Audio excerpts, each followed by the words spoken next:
warahmatullahi wabarakatuh. Perkenalkan, nama saya Heril Hamzah dengan NIM 200204602008. Perkenalkan, nama saya Edul Haris, NIM 2002-02012. Assalamualaikum warahmatullahi wabarakatuh.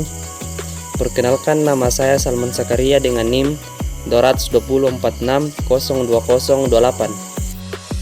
Assalamualaikum warahmatullahi wabarakatuh. Perkenalkan, saya Dita Dewi Natasha dengan NIM 22046020031.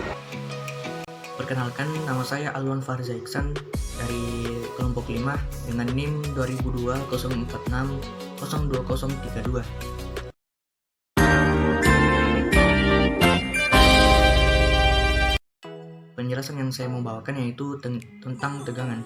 Tegangan adalah besaran yang diberikan oleh molekul-molekul terhadap luasan penampang.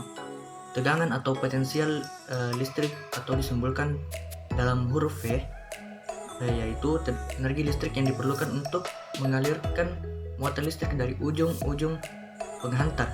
Dirumuskan V sama dengan W per Q1, di mana simbol W adalah energi potensial listrik dan Q1 adalah muatan listrik. Kemudian simbol dan satuan tegangan listrik. Tegangan listrik disimbolkan dengan huruf kapital V, dan dinyatakan dalam satuan S1 volt, yang diadopsi dari nama fisikawan Italia penemu baterai, Alessandro Volta.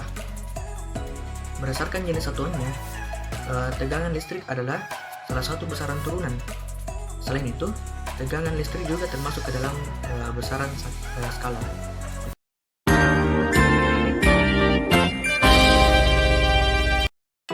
Baik, di sini saya akan menjelaskan mengenai sumber tegangan listrik.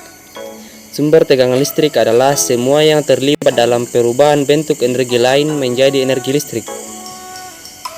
Sumber tegangan listrik diperlukan untuk menciptakan beda tegangan atau beda potensial listrik dengan cara memproduksi kelebihan elektron di suatu kutub dan mengurangi elektron di kutub yang lain.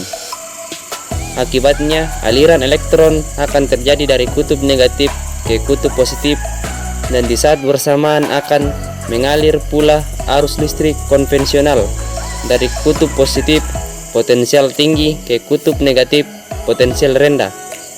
Adapun gambar sebagai berikut. Sekian, terima kasih.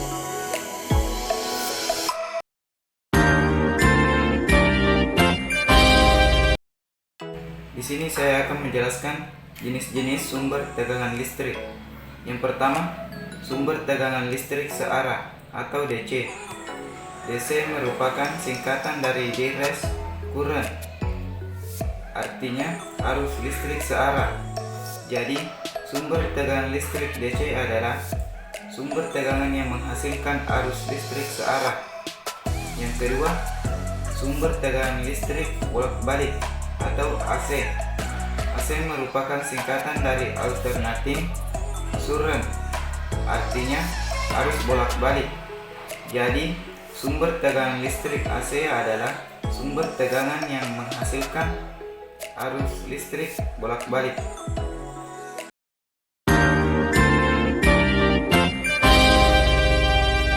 Membacakan materi tentang rumus tegangan listrik. Tegangan listrik adalah energi potensial listrik persatuan muatan dengan rumus V sama dengan W per Q dengan V tegangan potensial listrik dengan satuan volt, W energi potensial listrik dengan satuan joule, dan Q muatan listrik dengan satuan C.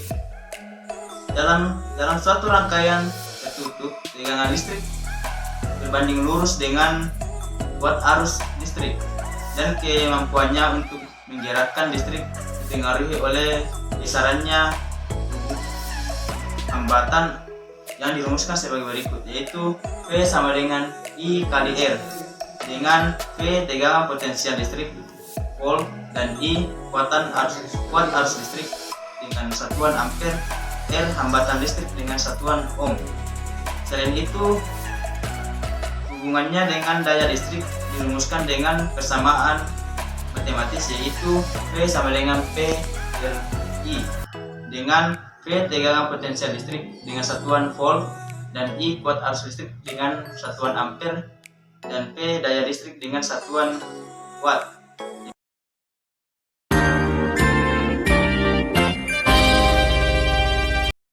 Baik, di sini saya akan menjelaskan mengenai kekuatan hubung pendek.